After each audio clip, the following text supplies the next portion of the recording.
Tayo pong manalangin sa gabing ito. Panginoon, nagpapasalamat kami, O Jesus Christ, for this wonderful night that you have given us. Salamat po, Panginoon, na may mga oras, may mga pagkakataon kami to serve you, to worship you, Panginoon, and to listen to your word.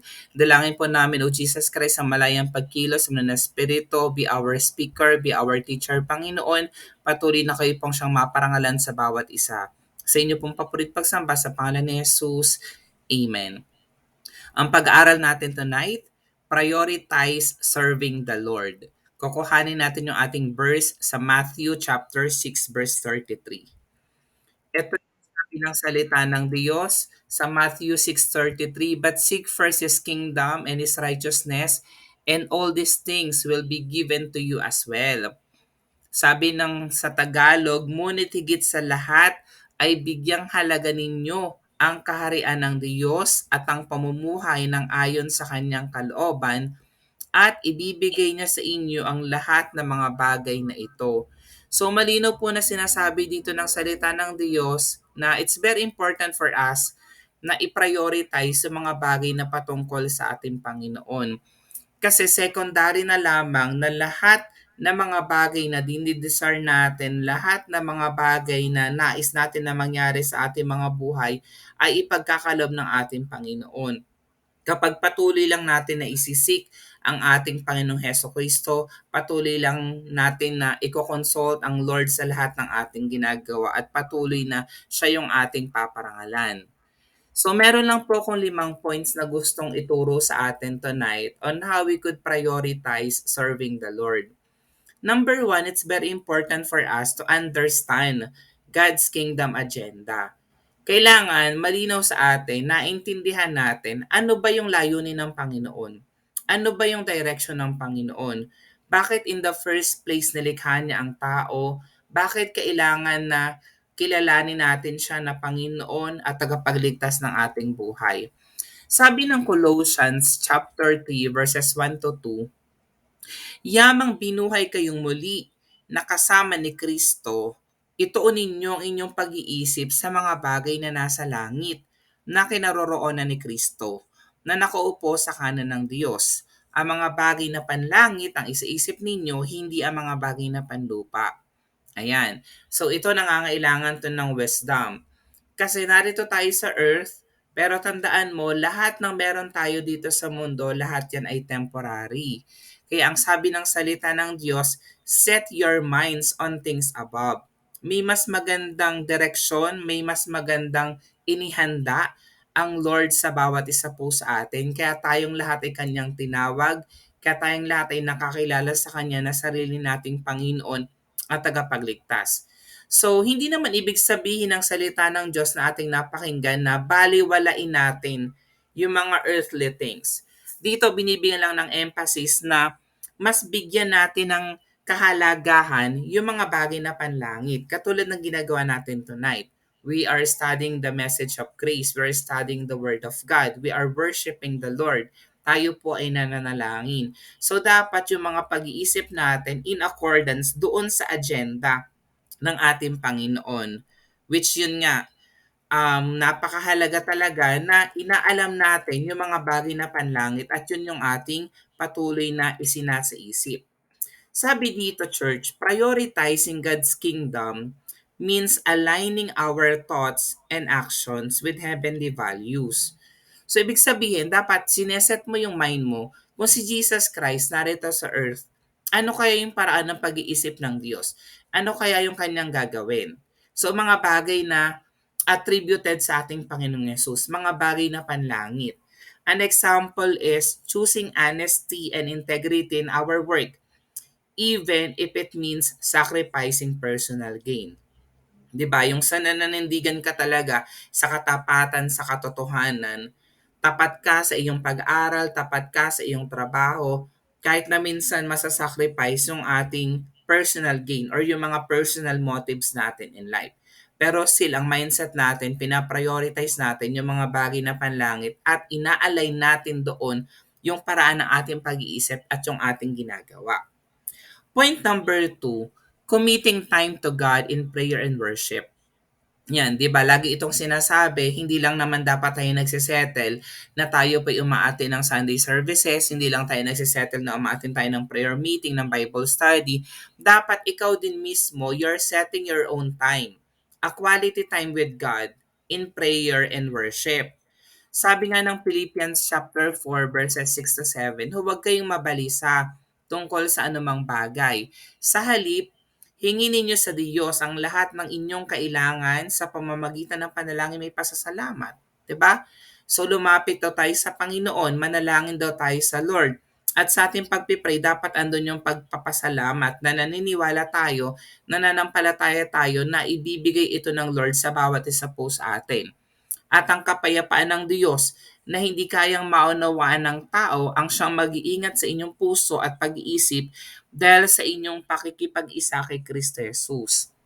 And the peace of God, sabi diyan, which transcends all understanding, will guard our hearts and our minds in Christ Jesus. So yun pala yung sekreto para ma-align yung ating mindset, ma-align yung pag-iisip natin, maunawaan natin ang kalooban ng Diyos, kung anong gusto ng Lord, kung anong kalooban ng Lord, anong dapat nating gawin. Kailangan andun yung pananalangin, andun yung communion with God, andun yung communication with the Lord, andun yung our time, amen, to God in prayer and in worship.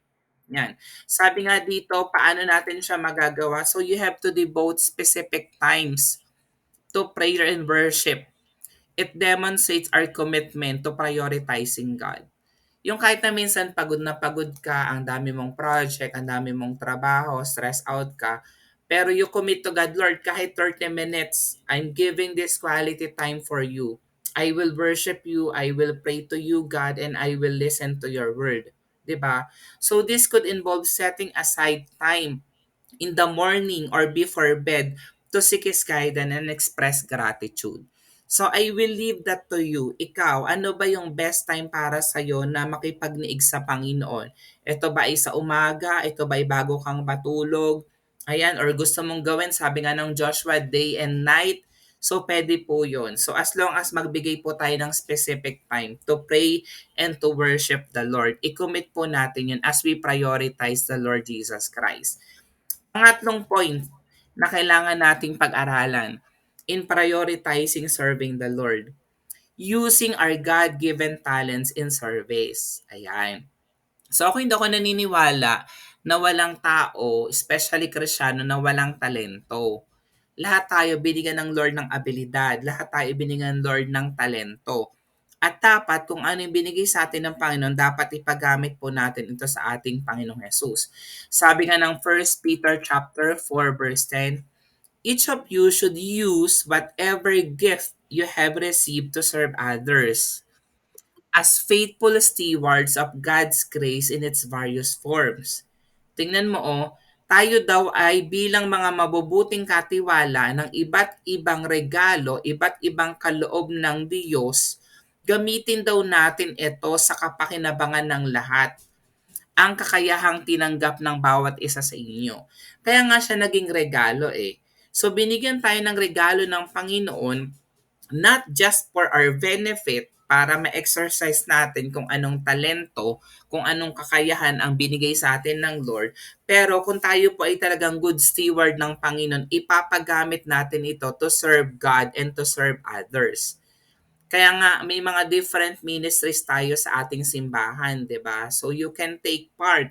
Ito man ay physical, ito man ay offline or online, pwede po tayong mag-worship, pwede po tayong maglingkod sa Panginoon, makibahagi, maging part ng music team, maging part ng dance ministry, maging part ng social media, 'di ba? Maging part ng multimedia and many more. Lahat po tayo, pwede po tayo magamit ng Lord, mag-usher, manalangin, so lahat po, pwede po natin yun ipagamit sa Panginoon. Identify and utilize your talents for the benefit of others. Siyempre kailangan mo na ma-identify mo ano ba yung binigay sa'yo ng Lord. Ano ba yung regalo sa'yo ng Lord. Then i-cultivate mo ito. Ipagamit mo ito so that other people can benefit from you as well. Whether it's through volunteering, di ba? Yung pagbo-volunteer lang, making yourself available. Kakamayan mo lang yung mga kapwa mo mananampalataya. Pwede po yun. i-smilean mo lang yung kapwa mo mananampalataya, ipagpe-pray mo lang so you can volunteer. Using professional skills for God's work, magaling ka sa photography, magaling ka sa video editing, magaling kang musician, ipagamit mo yan sa Lord. Magaling kang magturo, pasok ka sa children's ministry or participating in church ministries. Yung sinabi ko nga kanina, ang dami nating ministry sa ating simbahan. So pwede po tayong magamit ng Lord. Actively contributing showcases a commitment to God's service. Ganun pala yun. So, ibig sabihin, para din ma-prioritize natin ang pag-serve sa Panginoon, kailangan pala hindi lang tayo nagsisettle na tayo ay nananalangin sa Panginoon directly. Dapat din pala andun yung ating commitment to God's service. Remember yung vision na binigay sa atin ng Lord, di ba? Loving God and loving others. Kailangan hindi natin nilileft behind yung pagpapakita ng pagmamahal sa ating kapwa. Point number 4, prioritizing God in decision making. Yan, isa ito sa mga mahirap gawin. Kasi nga, sabi ko sa inyo, the battle is always in the mind, di ba? Kaya ang sabi ng Word of God, renew your mind. At marirenew yung para ng pag-iisip natin sa pamamagitan ng salita ng Diyos. At doon ang gagaling yung ating decision making. Kaya nga sabi ng Proverbs chapter 3 verses 5 to 6, trust in the Lord with all your heart and lean not on your own understanding. 'Di ba, buong puso raw po tayo magtiwala sa Panginoon at huwag manangan sa ating sariling karunungan. Bakit kaya sinabi ng Lord na huwag manangan sa sarili nating karunungan? Kasi nga, yung kaalaman natin, limitado ito. 'Di ba? Kung merong isang Diyos na nakakaalam lahat ng bagay na dapat nating tunguhin, natural yung ating creator, yung lumikha sa bawat isa sa atin, yung ating Panginoon.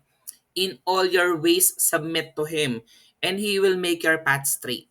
Sa lahat daw ng ating gagawin, alalahanin natin ang Panginoon, i-consult natin ang Panginoon, especially sa mga big decisions in life. 'Di ba? Pagpasok sa isang relasyon, paghanap ng isang career, 'di ba? So those are big decisions in life upang ikay patnubayan sa iyong mga tatahakin.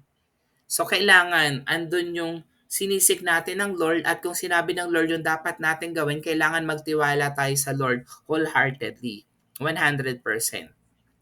So before making major decisions, seek God's guidance through prayer and biblical wisdom. So ito na yung kailangan na magkaroon ka ng wisdom. Again, the wisdom comes from the Lord. Makukuha natin yan sa pamamagitan ng pag-aaral ng kanyang mga salita. Of course, kung medyo bago ka palang mananampalataya, you don't know yet how to interpret the Bible verses that you are reading, pwede ka magtanong sa mga pastors. Ako, I'm available to teach you or to interpret. So, i-message mo lang ako. So, kailangan natin magkaroon ng biblical wisdom. Trusting in His plan, even when it doesn't align with our initial expectations. 'Di ba minsan kasi nagpe-pray tayo sa God pero pinagpe-pray natin kay Lord ang gusto natin yung mangyaring gusto natin. Meron na tayong initial expectations, meron na tayong gustong mangyari, nakaset na doon yung mind natin at ayaw natin na mabago yun. Pero when we pray, dapat ang ating prayer mangyari yung kalooban ng ating Panginoon. I-align dapat natin yung ating panalangin sa kagustuhan ng Panginoon, sa layunin ng Diyos. It is a tangible way of prioritizing God in our decision making. Ayan. So again, yung point number 4, prioritize God in decision making. Huwag magpadala sa puso, huwag magpadala sa damdamin, huwag magpadala sa uso na porke lahat sila ito na yung ginagawa, yun na rin yung gagawin mo. Dapat sinisik mo yung wisdom na nanggagaling sa Lord in your decision making. Point number 5, living a life of love and compassion. Yan. So tandaan mo, ultimate goal natin is to be Christ-like. Siyempre, kung titingnan mong image ni Jesus Christ, siya yung loving God and compassionate God. So in the same way, gusto ng Lord na mamuhay tayo dito sa mundo na merong pag-ibig at merong compassion. Passion for God and compassion for people. Sabi ng 1 John chapter 3 verse 18, Dear children, let us not love with words or speech, but with actions and in truth.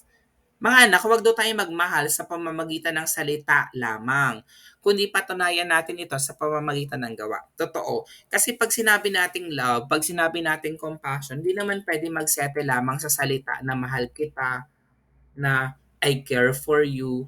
Di ba? Kailangan andun yung action. So you can pray for that person. Kung ikaw naman ay nakakaluwag, you can help that person, di ba? Making yourself available for that person kasi hindi naman ito lagi about financial. Sharing the gospel to that person, sharing the gospel to your friend, to your family. So that is an act of love. Pagpapakita ng pag-ibig at compassion, imaginein mo na lang, ikaw pupunta ng langit.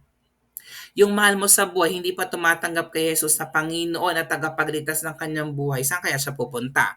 So natural, very clear ang Bible dyan. Pupunta siya ng hell. Kailangan andun yung compassion mo for that people na siya ay makakilala kay Jesus na sarili niyang Panginoon at tagapagligtas. At magagawa mo yun sa pamamagitan ng pagpapahayag ng salita ng Diyos, pag-encourage sa Kanya, pagpipray para sa Kanya, na dumalo ng Bible study, dumalo ng gawain na patungkol sa ating Panginoon. Show love and compassion to others in both words and deeds. So mahalaga naman, ginagamit natin yung ating dila, di ba? Sinasalita natin yung mga affirmation, mga good words, di ba? To our loved ones. Pero kailangan, sinasabayan din po natin ng gawa. This could involve helping those in need. Di ba? Tinutulungan natin yung nangangailangan.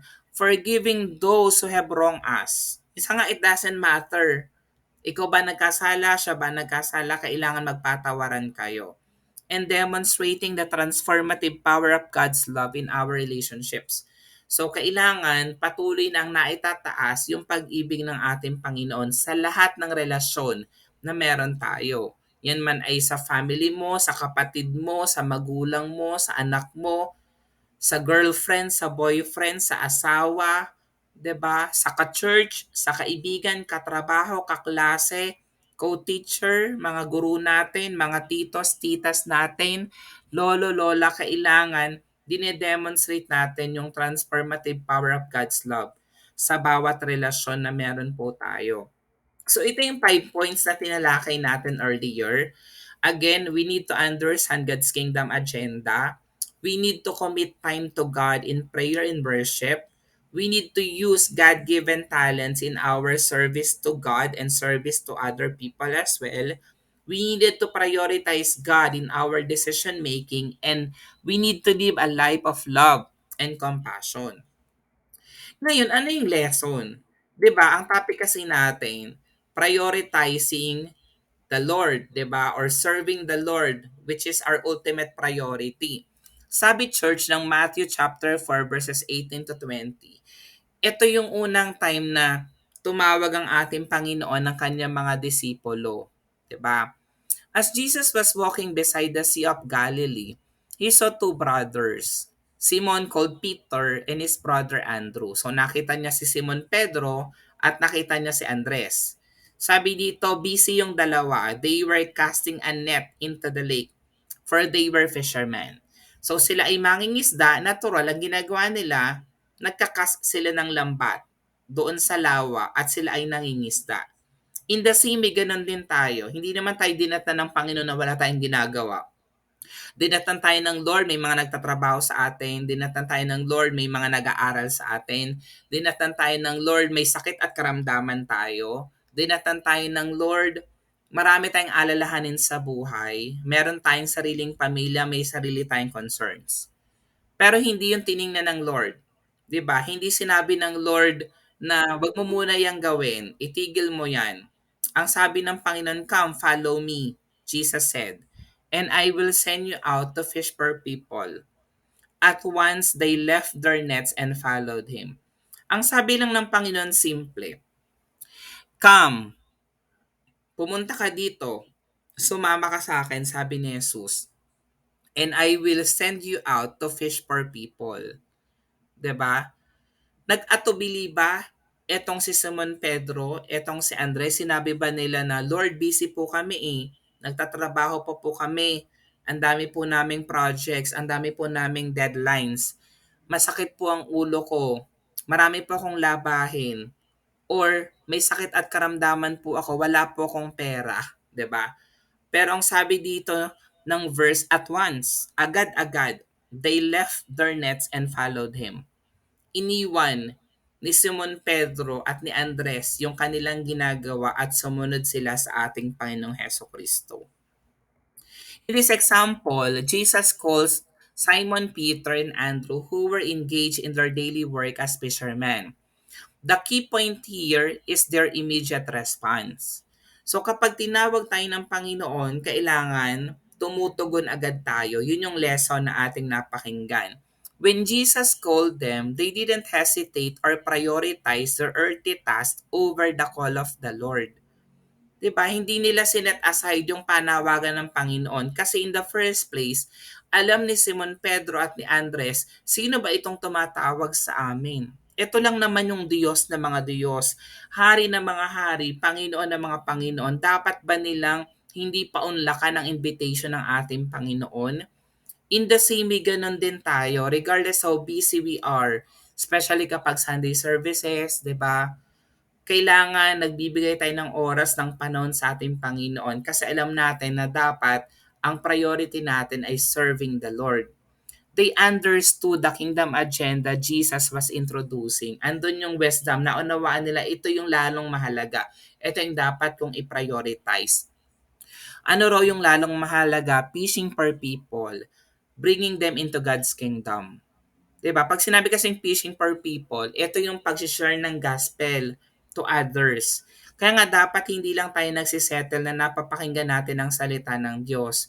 Kahit na sa maliit na paraan, ibahagi mo ang salita ng Diyos na iyong napapakinggan. 'Di ba? I-share mo 'yan sa iyong kapatid, sa iyong magulang, sa iyong kaklase, sa iyong kaibigan, 'di ba? I-share mo yung pag-ibig ng Panginoon.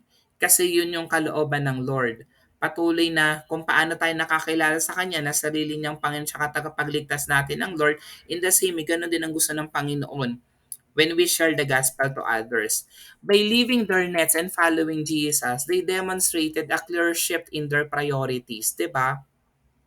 Their commitment to serving the Lord took precedence over their earthly occupations.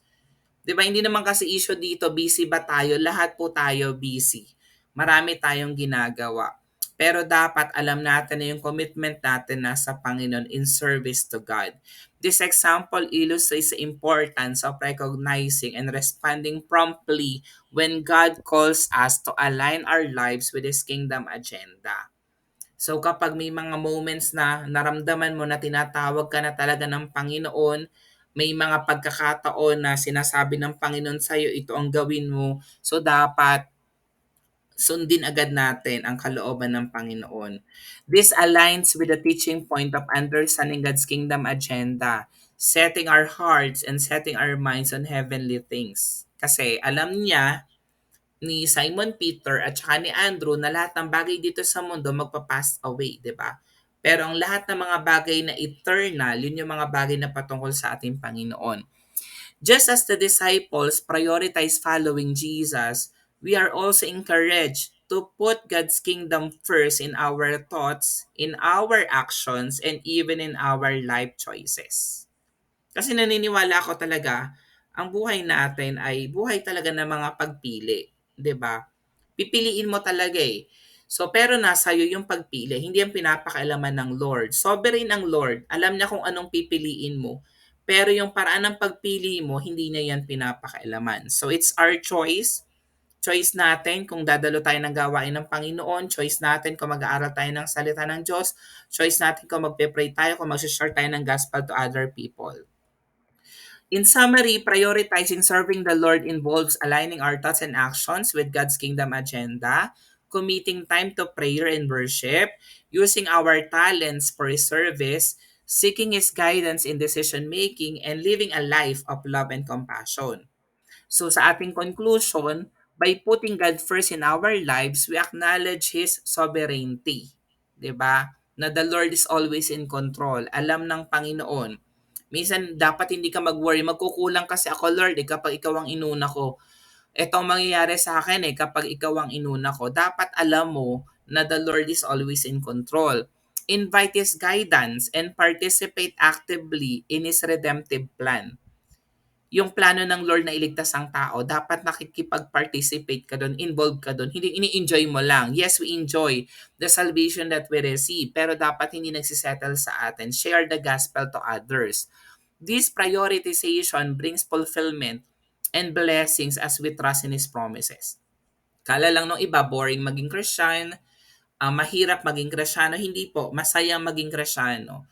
It's very fulfilling to share the gospel to others, lalo na kung nakikita natin yung sinashare na natin nag-grow sa Panginoon, lumalago yung kanyang pananampalataya, amen, na nagagawa mo somehow yung kalooban ng Lord, although hindi naman talaga tayong kumikilos, di ba? That's the work of the Holy Spirit. Pero yung fact na may nangyayari because of the Lord Jesus Christ, so that brings us joy. Sumasaya po tayo doon. Inner application, so apat na bagay ang kailangan lang natin gawin. Reflect, evaluate your daily priorities, and assess whether God is truly at the center. Check mo sarili mo on a daily basis, sino bang pinaprioritize ko? Si Lord pa rin ba ang naka-enthroned sa puso at kalooban ko, or yung sarili ko lang, or yung kagustuhan ko? Point number 2, application, pray. You have to seek God's guidance in your decision making and commit your plans to Him. Hindi dahil itong gusto mong mangyari, ginawa mo na lang, kailangan hinihingi mo yung guidance ng Lord, kasi yung Lord ang mag-guide sa mga dapat po nating gawin. Then serve. Utilize your talents, your resources kung meron. I know meron tayo niyan, to actively contribute to God's kingdom work. So there are a lot of ways for us to serve the Lord and His people. So kung may talento ka, may kayamanan ka, may mga gamit ka na pwede mong ipagamit sa Panginoon, so be it. Ipagamit mo yan sa Lord. And of course, love. Demonstrate God's love through both words and actions in your relationships. So sabi ko nga kanina, hindi lang dapat nagsisettle sa words, kailangan andun pa rin yung deeds, kasi nga yung pag-ibig, yung love is an action word. Tayo pong manalangin. Panginoon, salamat o Jesus Christ for this night that you have given us. Salamat Panginoon na patuloy na tinuturoan niyo po kami to prioritize serving the Lord. I know God na marami po kami natutunan tonight, and we pray hallelujah na patuloy namin itong ma-apply sa aming mga buhay, at patuloy na kayo magbigay sa amin ng knowledge, ng wisdom, upang mapagtagumpayan po namin lahat po ng challenges na meron kami here on earth. Lord, salamat sa inyo pong papuri, sa inyo pong pagsamba sa pangalan ni Jesus. Amen.